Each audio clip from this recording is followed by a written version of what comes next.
আসসালামু আলাইকুম ওয়া রাহমাতুল্লাহ। সুধী দর্শক, দেশের প্রধান প্রধান দৈনিক পত্রিকার শিরোনামে উঠে আসা আন্তর্জাতিক খবরগুলোর মধ্যে শুরুতেই থাকছে সিরিয়ায় ফের বিমান হামলা ইসরায়েলের, এতে একজন নিহত ও ৩ জন আহত হয়। মস্কোকে নিষেধাজ্ঞার হুঁশিয়ারি যুক্তরাষ্ট্রের। শান্তি আলোচনায় অংশ নিতে ইউক্রেনের অস্বীকৃতি।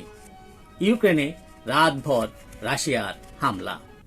বৈশ্বিক উষ্ণায়নে নতুন হুমকি। আগামী ৫ বছরে সব রেকর্ড ভাঙতে পারে তাপমাত্রা। ট্রাক উল্টে উড়ে গেল ২৫ কোটি মৌমাছি। স্থানীয় প্রশাসনের সতর্কতা জারি। ঘটনাটি ঘটে যুক্তরাষ্ট্রের উত্তর পশ্চিমাঞ্চলে। ইন্দোনেশিয়ার খনিতে পাথর ধসে নিহত ১৩।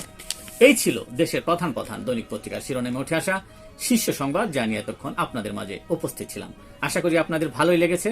সার্বিক খবরের বিবেচনায় যদি আপনাদের কোনো অভিমত, অভিব্যক্তি, সমালোচনা কিংবা কোনো পরামর্শ থেকে থাকে তাহলে অবশ্যই কমেন্টসে জানাবেন। আপনাদের কমেন্টসের প্রত্যাশায় আজকের মতো এখানে বিদায় নিচ্ছি। আবারও দেখা হবে আগামীকাল ঠিক একইভাবে। সে পর্যন্ত অবশ্যই ভালো থাকবেন, সুস্থ থাকবেন। আসসালামু আলাইকুম ওয়া রাহমাতুল্লাহ।